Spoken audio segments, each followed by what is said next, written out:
Prazer estar entre os irmãos mais uma vez. Enquanto eu estava trabalhando, ficava doido para entrar de férias. Entrei de férias, estava doido para voltar, para estar com os irmãos. É um prazer, uma grande alegria estar nesse púlpito ministrando a palavra do Senhor. Queridos, abra por favor a sua Bíblia no segundo livro dos Reis, no capítulo de número 5, no versículo de número 20. Nós leremos do verso 20 até o verso de número 27. Segundo livro dos Reis, no capítulo de número 5, do verso 20 até o versículo de número 27. Eu pedi ao Senhor uma palavra que fosse oportuna para minha vida e para a sua vida nesse início de ano que ainda nós estamos, 21 de janeiro. Uma palavra que você possa carregar com você durante todo esse ano, orando a Deus para que você possa viver com contentamento. Segundo o livro dos Reis, no capítulo 5, no versículo 20, diz assim a santa palavra de Deus: Geazi, o moço de Eliseu, homem de Deus, disse consigo: eis que meu senhor impediu a este Ciro Naamã que da sua mão se lhe desse alguma coisa do que trazia. Porém, tão certo como vive o Senhor, hei de correr atrás dele e receberei dele alguma coisa. Então foi Geazi em alcance de Naamã. Naamã, vendo que corria atrás dele, saltou do carro a encontrá-lo e perguntou: vai tudo bem? E ele respondeu: tudo vai bem. Meu senhor me mandou dizer: eis que agora mesmo vieram a mim 2 jovens dentre os discípulos dos profetas da região montanhosa de Efraim. Dá-lhes, pois, 1 talento de prata e 2 vestes festivais. Disse Naamã: sê servido tomar 2 talentos. Instou com ele e amarrou 2 talentos de prata em 2 sacos e 2 vestes festivais, pô-los sobre 2 dos seus moços, os quais os levaram adiante dele. Tendo ele chegado ao outeiro, tomou-os das suas mãos e os depositou na casa e despediu aqueles homens que se foram. Ele, porém, entrou e se pôs diante de seu senhor. Perguntou-lhe Eliseu: de onde vem Geazi? Respondeu ele: teu servo não foi a parte alguma. Porém ele lhe disse: porventura não fui contigo em espírito quando aquele homem voltou do seu carro a encontrar-te? Era isto ocasião para tomares prata e para tomares vestes olivais e vinhas, ovelhas e bois, servos e servas? Portanto, a lepra de Naamã se pegará a ti e a tua descendência para sempre. Então saiu diante dele leproso, branco como a neve. Senhor, grande é o teu nome, excelso, de geração em geração, te adoram e te glorificam, porque o Senhor é merecedor. Senhor, nós estamos aqui diante da tua palavra, cantamos louvores ao teu santo nome, e neste momento nos assentamos para ouvir a tua doce palavra. Fale aos nossos corações. Sê compassivo, Deus, a cada um que aqui está, a começar em mim, Senhor. Opera a tua obra de transformação, e que essa palavra, Pai, não fique nos ouvidos, na mente, mas desça para o íntimo dos nossos corações, para nós colocarmos em prática e assim não pecar contra o Senhor. Tem misericórdia de nós, eu suplico o teu favor, que a tua palavra alcance a todos que aqui estão, e todos que aqui adentraram, Pai, possam ser modificados, transformados conforme o teu santo querer. Eu oro na dependência do teu Santo Espírito, crendo de que o Senhor fará muito mais do que nós pedimos ou pensamos. Assim eu oro em nome de Jesus. Amém e amém. Meus irmãos, a Bíblia não esconde nenhum pecado, os pecados dos seus personagens, nenhum personagem da Bíblia, irmãos, passa em branco quando se diz a respeito aos seus pecados. E a Bíblia não faz questão nenhuma de esconder, e ela faz questão de mostrar que o único santo, o único aquele que era digno, aquele que é digno de toda honra e toda glória, é o nosso Senhor Jesus Cristo. Se a gente olha para os personagens históricos, nós vamos ver que todos eles tiveram falhas de caráter, todos eles desviaram seus pés. A gente olha para Noé e a gente vê que é um homem que achou graça diante dos olhos do Senhor, mas é o homem que se embebedou. Nós olhamos para Abraão, o pai da fé, mas é o homem que teve medo e inventou mentiras e quase causa problemas e mais problemas. O mesmo acontece com Isaac, aquele que era o filho prometido, esse no qual herda toda a promessa que veio sobre a vida do seu pai. Ele também mente, falando que a esposa era a sua irmã. Nós olhamos para Jacó e nós lembramos muito bem do caráter desse homem e o quão terrível ele foi em determinado momento da sua vida. Nós olhamos para Moisés e, apesar, irmãos, de ser o homem mais manso, ele é o homem que não entra dentro da terra prometida por ter desobedecido a palavra do Senhor. Olhamos para Davi e nós lembramos que ele é o homem segundo o coração de Deus, mas o homem segundo o coração de Deus era um adúltero. O homem segundo o coração de Deus foi um homem sanguinário, foi um homem que não conseguiu tomar conta dentro da sua própria casa. Enfim, a Bíblia não esconde os erros dos seus personagens e ela aponta Cristo como aquele que de fato é o único perfeito que pisou sobre a face dessa terra. Ela aponta tantos defeitos e nós estamos diante de um homem aqui que tinha tudo, irmãos, para ser um grande exemplo para mim e para você, e acabou sendo, mas não positivo. Não positivo. Nós estamos diante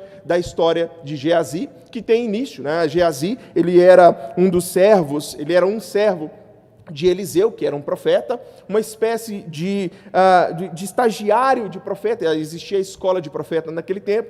Elias foi profeta, depois o seu servo Eliseu toma a sua capa e ele passa então a ser profeta, e agora Geazi é esse homem que está pronto para poder assumir a função de profeta assim que o seu senhor padecesse, né? Ele está ali aprendendo todas as funções, e é um homem, irmãos, que viu coisas extraordinárias. Eliseu é um homem que realizou muitos milagres, né? Deus operou por meio dele muitos milagres no meio daquele povo, mas é um homem que escorrega no seu caráter. Olha só o que está diante de nós. A história está contando aqui, né, sobre Geazi, mas começa mostrando Naamã, e a gente lembra um pouco da história de Naamã. Naamã foi aquele homem que era um coronel, um general sírio, e esse homem, irmãos, era um homem de muita pompa, de muitas honras, mas era um homem que vestia ali a sua couraça, porque dentro tinha a lepra, era um homem leproso. E no meio dessa situação, ele fica sabendo que tem um profeta lá em Israel, por meio de uma serva dele, tem um profeta lá em Israel que realiza milagres, que ele pode fazer algo em favor da vida desse homem chamado Naamã.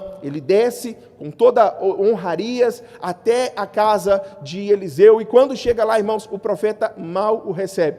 O profeta chega e vira assim: olha, fala para ele que é para ele descer até o rio e vai mergulhar 7 vezes ali no Rio Jordão e depois ele vai ser curado. Irmãos, aquilo trouxe uma fúria no coração de Naamã.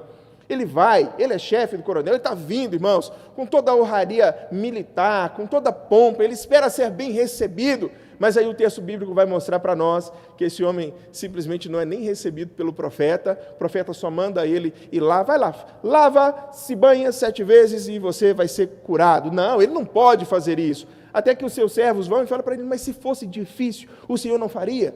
Não, se é algo simples assim, então vai lá, faça. E a gente lembra muito bem a história. E quando a gente olha, irmãos, nós vamos ver simplesmente Naamã mergulhando 7 vezes e saindo do lado de lá, curado, restaurado, purificado. Esse homem está feliz. E agora ele volta no profeta. E quando ele volta agora pela segunda vez no profeta, ele leva, irmãos, uma série de bens, carruagens ali, irmãos, com vários bens, porque ele quer presentear Eliseu por tamanha alegria que ele estava de ter sido curado.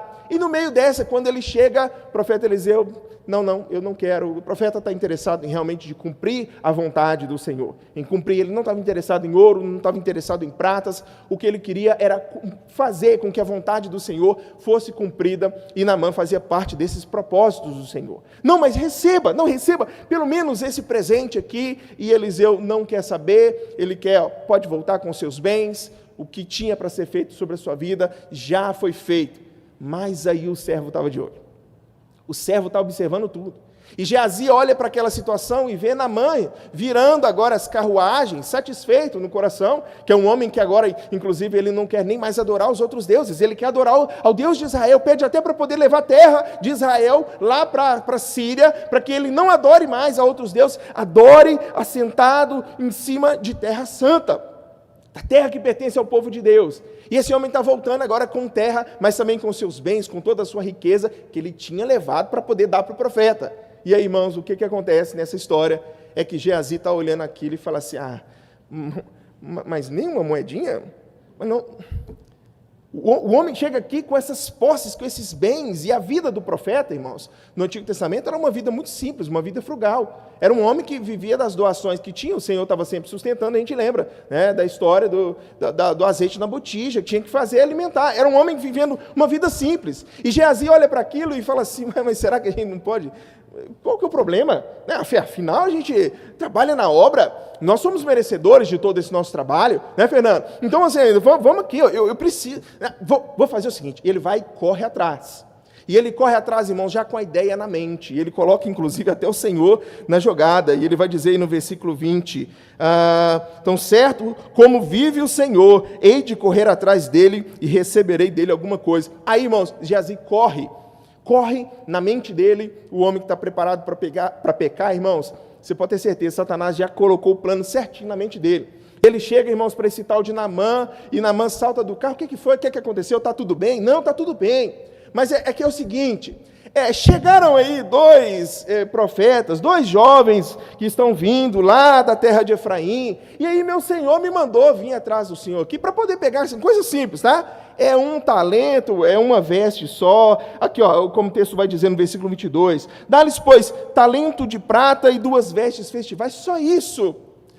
Eu só quero um talento de prata e 2 vestes festivais. Só isso. Não preciso de mais nada. E aí, irmãos, o Naamã olha e fala assim, como é, amigo? Leva mais, pega mais para você. Toma 2, leva 2. Aqui, ó, leva esses 2 talentos, amarra num saco 2 vestes festivais, pôs sobre o servo dele, falou assim, acompanha, vai com ele até a terra dele novamente e entrega tudo lá. E os servos estavam lá. E Geazi volta para casa agora, irmãos, satisfeito, porque, puxa vida, o homem foi curado, o homem é simplesmente um coronel desse daí, e a gente não vai ter benefício nenhum nisso. Que isso? Ele volta para casa.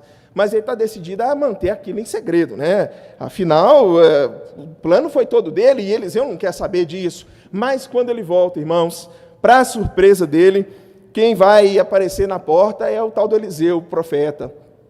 Você estava onde, Geazi? Onde você estava? Onde eu estava? Estava por aí, que mesmo aqui no quintal aqui. Você estava aqui. Pois é, Geazi, mas não estava o meu espírito com você? Meu espírito não estava com você quando você foi atrás de Naamã? Era esse o momento de você ter todos esses bens, todas essas forças? Era esse o momento? Era esse? Pois o seguinte vai acontecer. A lepra que era de Naamã agora é sua e de sua família. E ela não vai apartar da sua casa. A lepra que era dele agora é uma lepra sua. Saiu dele, agora está em você. E vai te acompanhar. Irmãos, nosso Deus é um Deus de juízo. O nosso Deus é um Deus de juízo. Os atributos do Senhor são perfeitos em si. A gente lembra que nosso Deus é amor, todas as suas obras são permeadas por amor, mas o nosso Deus é justiça. E quando o Senhor olha, irmãos, para o coração desse, não estamos falando de qualquer homem, nós estamos falando de um homem se preparando para ser profeta sobre o povo de Israel. Nós estamos falando de um homem que viu coisas extraordinárias e sabe do poder do Senhor, e sabe que Deus sustenta o seu povo, que Deus cuida dele, e ainda assim é o homem que vai atrás querendo benefício próprio. E quem trabalha da obra do Senhor sabe que o nosso foco não está em finanças, a nossa porção é do Senhor. Mas para Geazi, irmãos, Geazi tinha que ganhar alguma coisa, afinal, puxa, vai trabalhar e não vai ganhar nada, nada, que isso? Não, ele vai ganhar, e ganhou uma lepra que vai o acompanhar durante toda a sua vida, e não vai apartar mais da sua casa. Irmãos, eu não quero focar na justiça de Deus, eu quero focar na vida desse homem de Geazi, por um instante, eu quero só que você guarde no coração. É um homem vivendo de maneira simples, é um homem vivendo de maneira humilde, como os profetas assim viviam, mas é um homem insatisfeito. É um homem que não tem satisfação no seu coração. A pobreza que o acompanhava o deixou insatisfeito e ele queria uma vida de riquezas, uma vida de bens. Ele olha para aquilo, irmãos, e a gente vê o coração, a gente vê o coração de Geazi simplesmente tomado pelo desejo de posses, pelo desejo de bem. É um homem que está insatisfeito quanto à vida que tem. Um homem insatisfeito quanto à vida que tem. Um homem pobre, insatisfeito com a vida que tem. Amém? Agora eu quero que você olhe um outro lado da moeda. Abra comigo, por favor, em Eclesiastes. Eclesiastes, no capítulo de número 2. Eclesiastes, capítulo de número 2, no verso 1. De um lado, nós temos um homem que simplesmente, por causa da situação de vida, da maneira como estava, ele não estava feliz. Ele não estava feliz em ver os milagres, em ver a bênção, em ver tudo aquilo que o Senhor havia feito por intermédio do profeta Eliseu e que estava aplicando sobre a sua vida. Ele era um homem que, no caso que a capa fosse deixada, ele seria aquele que tomaria. Mas ele não quer, não. Ele não quer que o Senhor seja a sua porção. Ele quer mais da parte do Senhor. Então é um homem pobre e insatisfeito. Mas do outro lado, irmãos, olha o que nós temos. Eclesiastes, no capítulo de número 2, no verso 1, diz assim a palavra do nosso Senhor, que nós estamos diante daquele que é conhecido como o pregador, o sábio, o grande Salomão.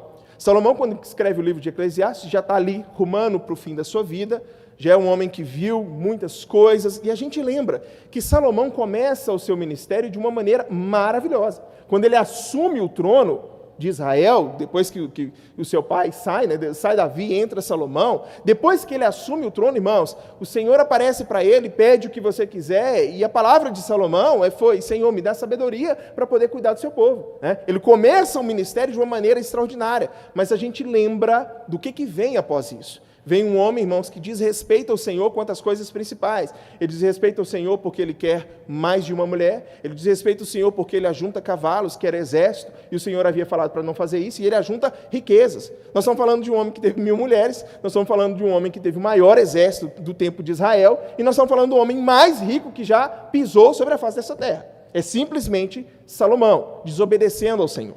E aí, no meio dessa caminhada de vida de Salomão, ele percebe, irmãos, que fazer todas aquelas coisas estava sendo correr atrás do vento. E ele vai começar a ter certas atitudes para ver se o seu coração ganha um pouco de paz. Da mesma maneira que quando você não estava em Cristo, você fazia. Primeiro momento dele, irmãos, olha só no versículo 1. Olha o que ele vai fazer. Disse comigo: vamos, eu te provarei com alegria. Goza, pois, a felicidade. Mas também isso era vaidade. Primeira coisa, do riso, diz, é loucura, e da alegria de que resolve. Ele começa agora a trazer coisas para a sua vida para ver se consegue preencher o vazio que ele estava sentindo. Versículo 3, resolvi no meu coração dar-me ao vinho, regendo-me contudo pela sabedoria, e entregar-me à loucura, até ver o que melhor seria que fizessem os filhos dos homens debaixo do céu, durante os poucos dias da sua vida. Então ele começa com a bebida. E se eu começar a tomar uma para ver se dá para ver se a vida dá uma melhorada? Porque ele está olhando, irmãos, para as circunstâncias da vida. Se você já leu Eclesiastes, você já viu que é um homem que olha e fala assim: para que trabalhar? É tudo a mesma coisa, é vaidade atrás de vaidade. É um homem, irmãos, que não está encontrando satisfação na sua vida. E como que ele tenta preencher esse vazio? Bebida.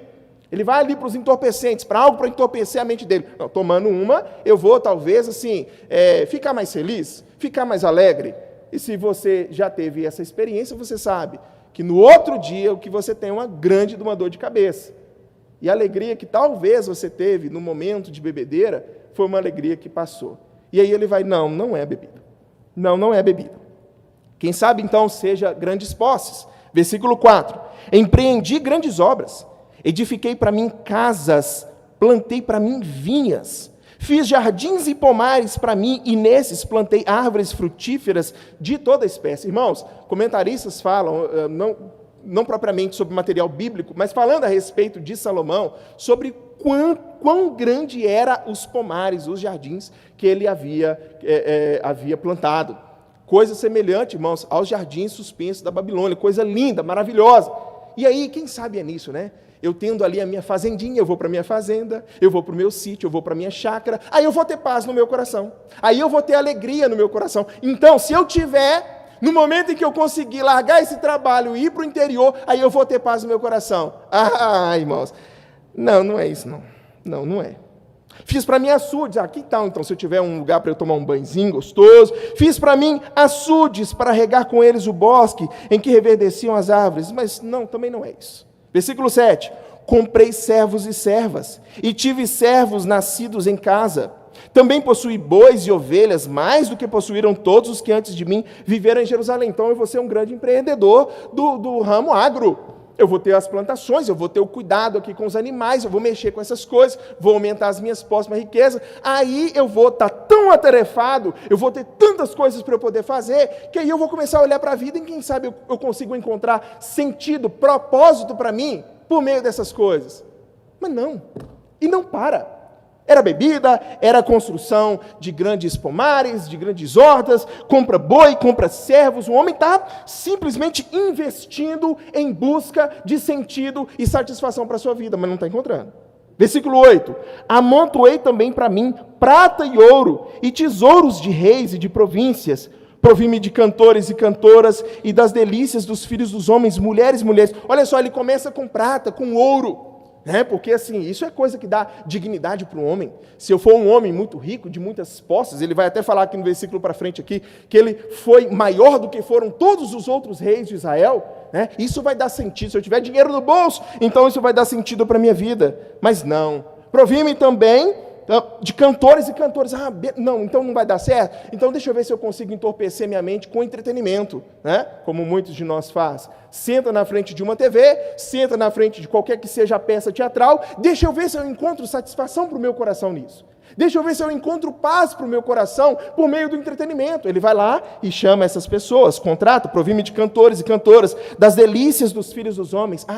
Não é entretenimento, também não é as riquezas, já sei, então vai ser mulher, porque se for com mulher, e ele tem para si, a gente lembra que é um homem que tem 1000 mulheres, e 1000 mulheres talvez na conta do índio, Já sabe como é que é a conta do índio, quantas mulheres ele tem? Umas 1000, Tem umas 1000 por aí.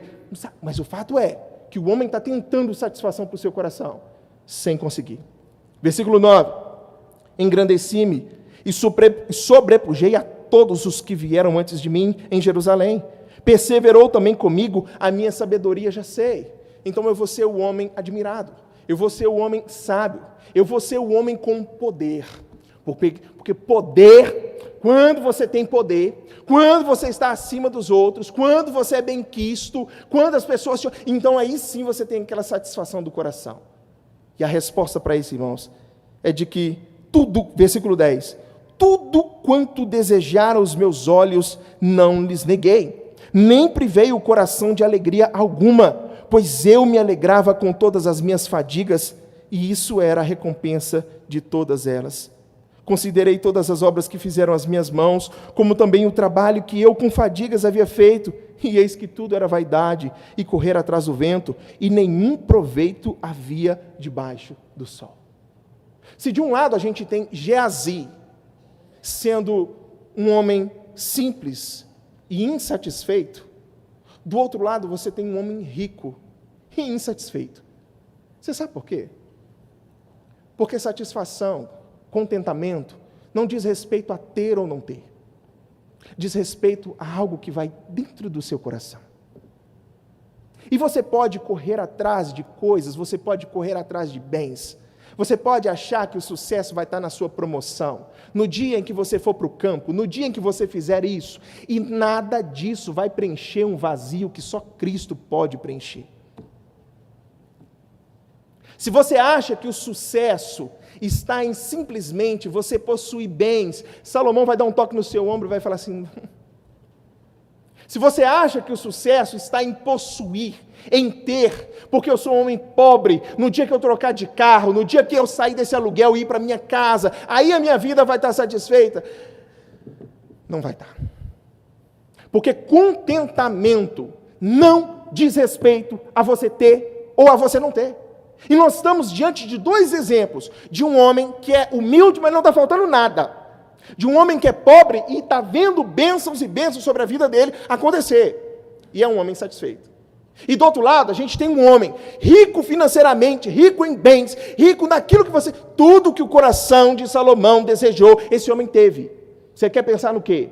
No dia que eu for lá para tal lugar, Salomão foi, Salomão fez, Salomão teve.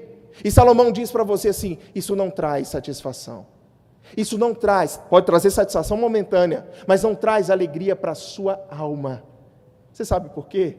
Porque contentamento é algo do coração. Não diz respeito às posses, não diz respeito aos seus bens.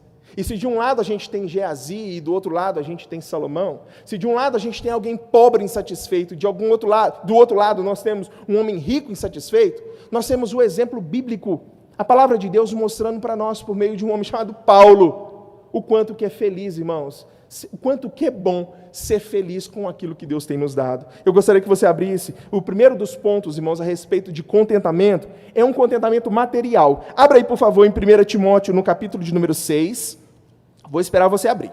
1 Timóteo, no capítulo de número 6, e no versículo também de número 6. Olha o que diz a palavra do Senhor. 1 Timóteo, capítulo de número 6, versículo de número 6. Primeiro contentamento para nós, contentamento material, porque senão você não vai ter satisfação. Contentamento material. 1 Timóteo, capítulo 6, versículo 6, do 6 ao 10, diz assim: de fato, grande fonte de lucro é a piedade, mas com o quê? Com o contentamento. Com o contentamento. Porque nada temos trazido para o mundo, nem coisa alguma podemos levar dele. Tendo sustento e com que nos vestir, estejamos contentes.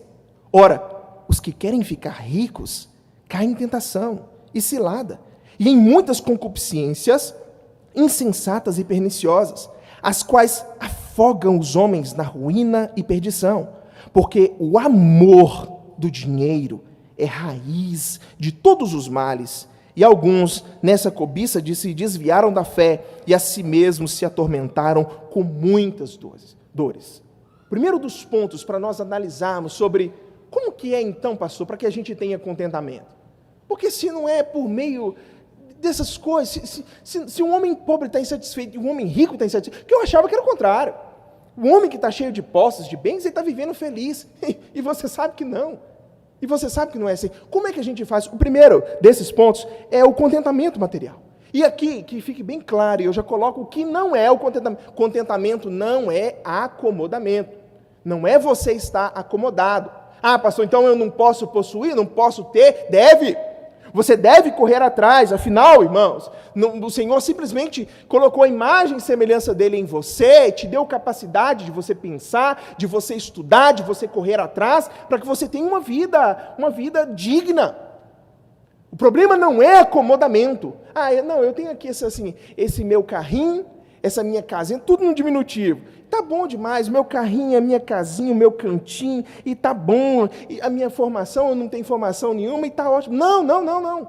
Não, o Senhor não chamou, irmãos, para que nós nos acomodemos. Deus te deu inteligência, nós somos chamados a crescer, nós somos chamados a produzir dentro das limitações de cada um, mas nós somos chamados à produção. Então, o problema não é a questão do acomodamento, não é o homem que simplesmente fala assim, tá bom, pastor, então contentamento é simplesmente, estou nem aí, vou ficar satisfeito. Não.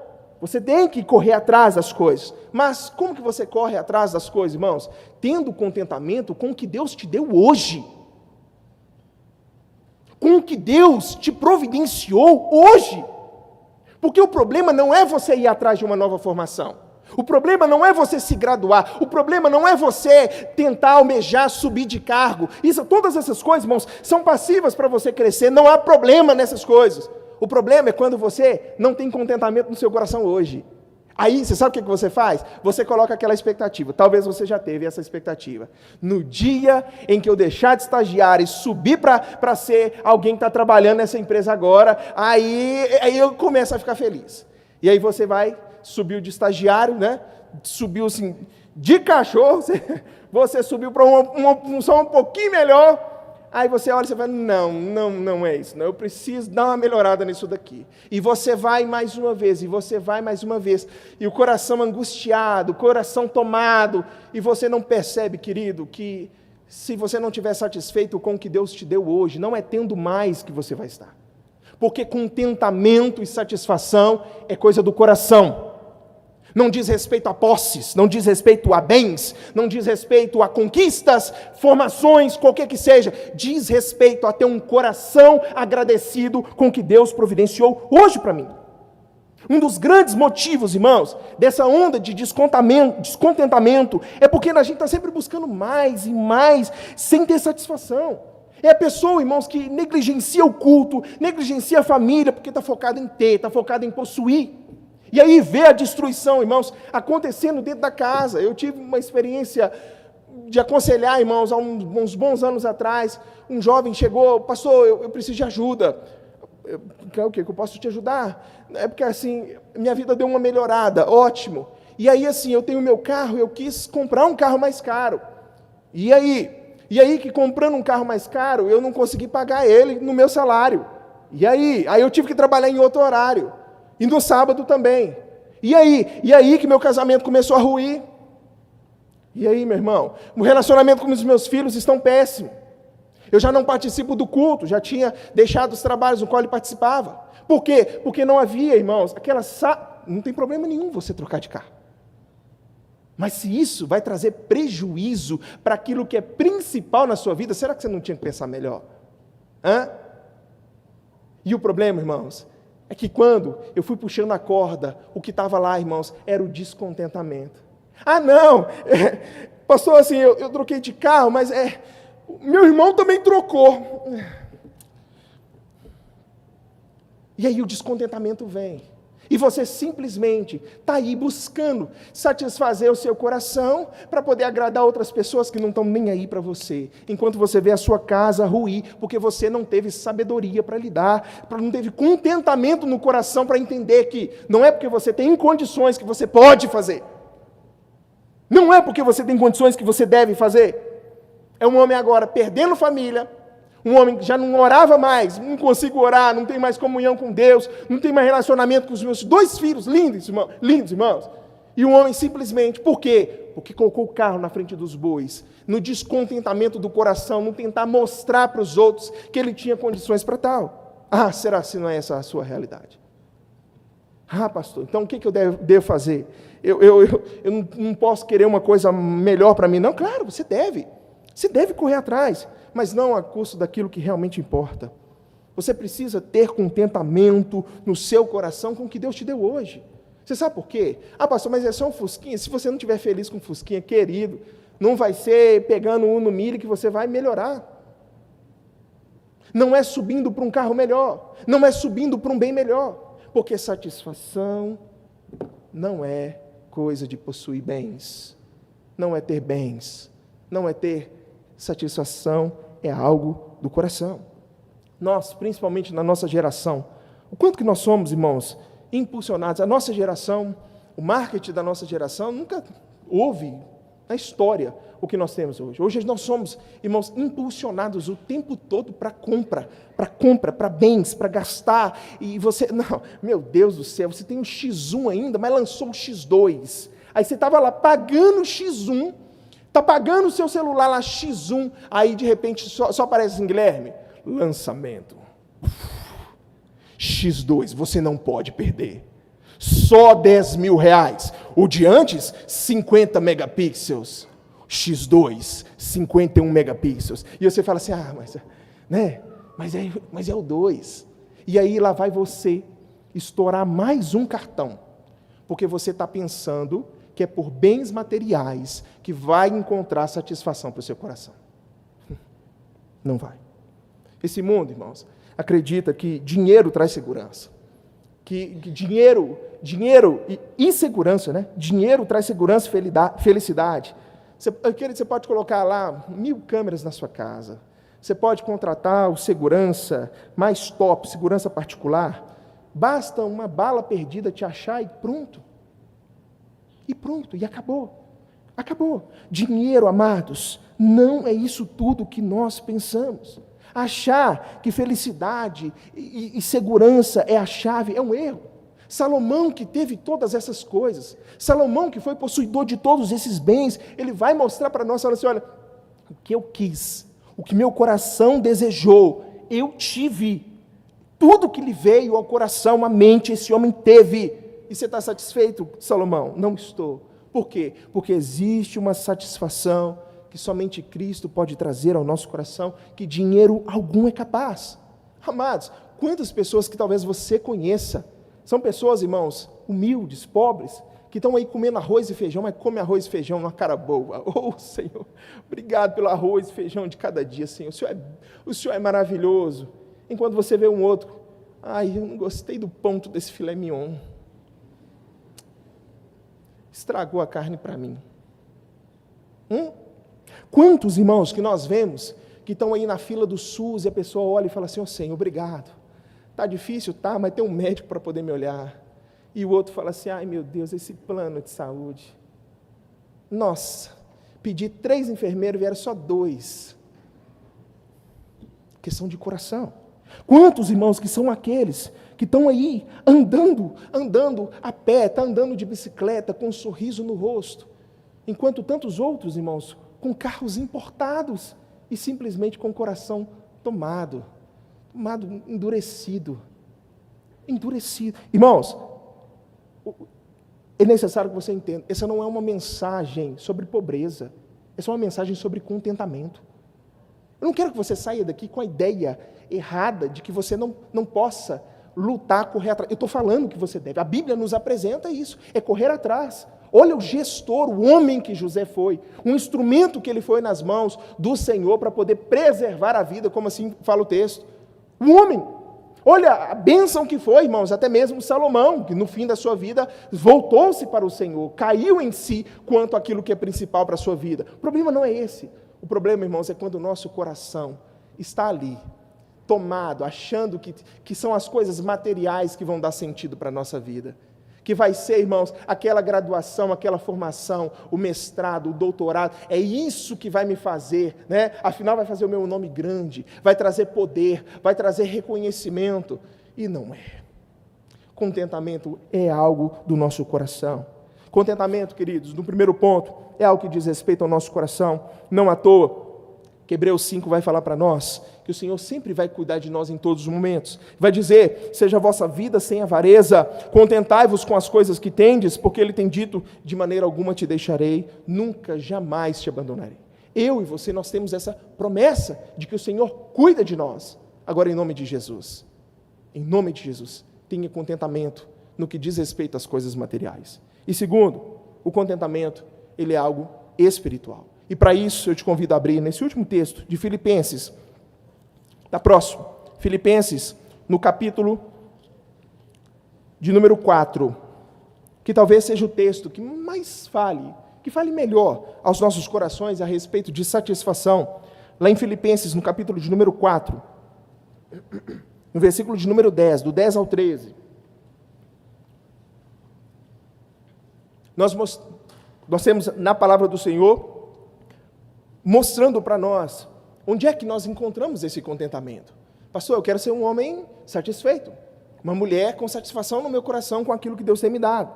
E aí, como é que eu faço isso?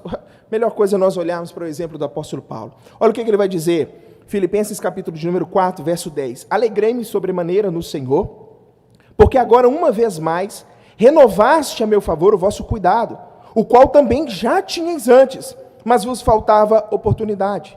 Digo isto não por causa da pobreza, porque aprendi a viver contente em toda e qualquer situação. Tanto sei estar humilhado, como também ser honrado. De tudo e em todas as circunstâncias já tenho experiência, tanto de fartura como de fome, assim de abundância como de escassez. E aí ele vai para aquele versículo que normalmente você vê ele sendo adulterado por aí, quando ele diz: tudo posso naquele que me fortalece. Contentamento, ele é espiritual, porque é uma condição, irmãos, de um coração que foi alcançado por Cristo Jesus. Eu só consigo ser contente, ou seja, satisfeito, da maneira como Deus assim quer, irmãos, quando a minha vida está aos pés do Salvador. Na ocasião, irmãos, em que o apóstolo Paulo ele escreve a carta aos Filipenses, você sabe como é que ele estava? Pastor, certamente ele estava numa cama, né, tranquilo, com pessoas trazendo água de coco para ele, por isso que ele pôde falar que ele estava contente. Não, o apóstolo Paulo estava preso, estava numa prisão, acorrentado, simplesmente ficava acorrentado a um soldado romano 24 horas por dia. Ele tinha pouco, irmãos, daquilo que nós consideramos como um privilégio, mas ainda assim esse homem está falando que está contente. Como assim, pastor? Como é que ele consegue estar satisfeito por isso? Pastor, será que ele não está assim porque esse homem já desistiu da vida, ou então ele está desse jeito porque ele ficou indiferente? Era o que pensavam, inclusive, os filósofos do tempo do apóstolo Paulo, em especial os filósofos estoicos. Esses homens, irmãos, do tempo de Paulo, eles tinham uma visão diferente a respeito de contentamento. Eles acreditavam que contentamento era alcançado somente quando alguém chegava ao ponto de uma total indiferença. Era assim que pensavam os filósofos do tempo do apóstolo Paulo. Então, até palavra de Epíteto, ele diz o seguinte, assim, olha, comece com uma xícara ou um utensílio da sua casa. Se ele quebrar, diga, não me importo.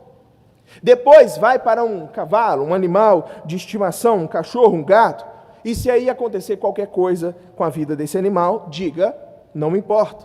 Por último, com você, se você ficar ferido, diga, não me importo. E assim seguindo adiante e se esforçando bastante, você estará num estágio em que poderá ver os seus entes mais próximos e queridos sofrerem e morrerem, e ainda assim você dirá, não me importa. Essa era a visão que os homens tinham a respeito de contentamento. Contentamento era significado de indiferença para esses homens. Não me importo, não me importa. Paulo, irmãos, está contente não porque ele desistiu da vida, mas porque ele encontrou a vida. Mas porque ele encontrou a vida. O contentamento do apóstolo Paulo é espiritual. E ele nos dá pistas, para já logo encerrar, ele nos dá pistas, irmãos, de como conseguir alcançar esse estágio. 3. Primeiro delas, contentamento precisa ser aprendido. O que o apóstolo Paulo diz para nós nesse texto? Eu aprendi. O que significa isso, irmãos? Que ele não nasceu já sendo um homem contente. Que não foram todas as circunstâncias da vida dele em que ele se mostrou contente. Mas agora, ele é um homem que está aprisionado, ele é um homem que foi surrado. Pensa na vida do apóstolo Paulo. Ele é um homem, irmãos, que foi apedrejado várias vezes. Ele é um homem que foi surrado várias vezes. Ele é um homem que naufragou. Ele é um homem que foi simplesmente assim, irmãos, um homem que sofreu dores terríveis. E agora ele pode dizer que ele está contente. Contentamento, nós aprendemos. E como que nós aprendemos? Nós aprendemos através das circunstâncias da nossa vida. Aquilo que nos acontece, as provações que vêm sobre a nossa vida, irmão, nos leva a ter um coração agradecido diante do Senhor.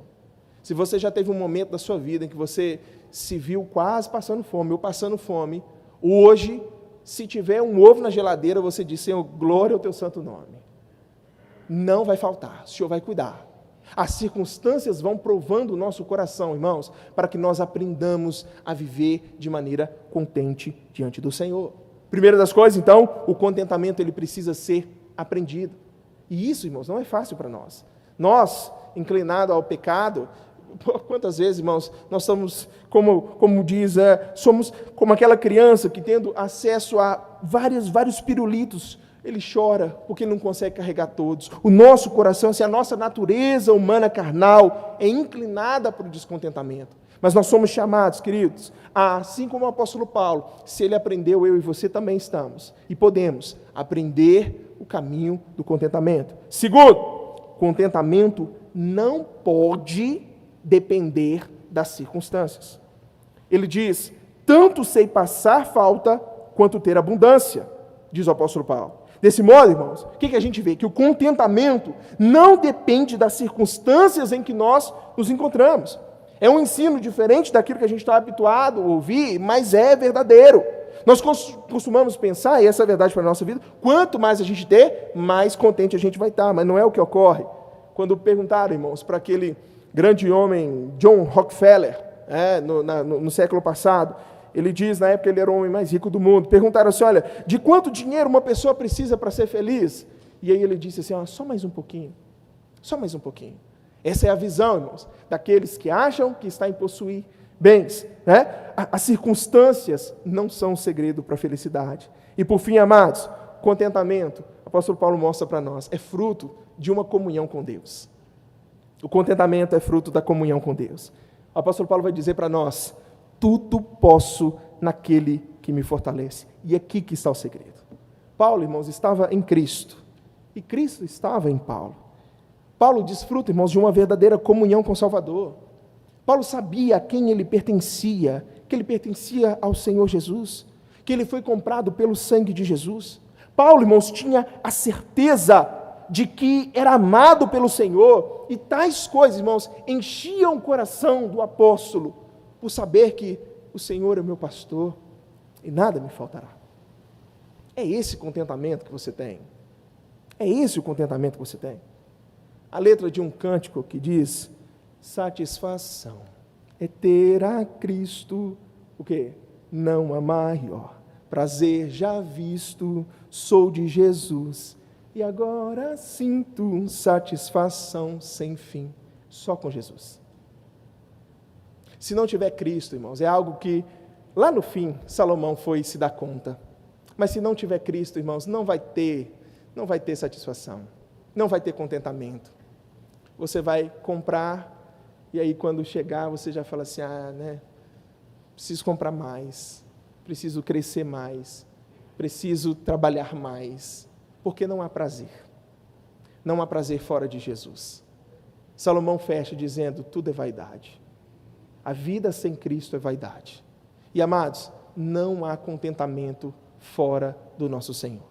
Somente em Cristo, eu e você, nós podemos dizer, tudo podemos naquele que nos fortalece.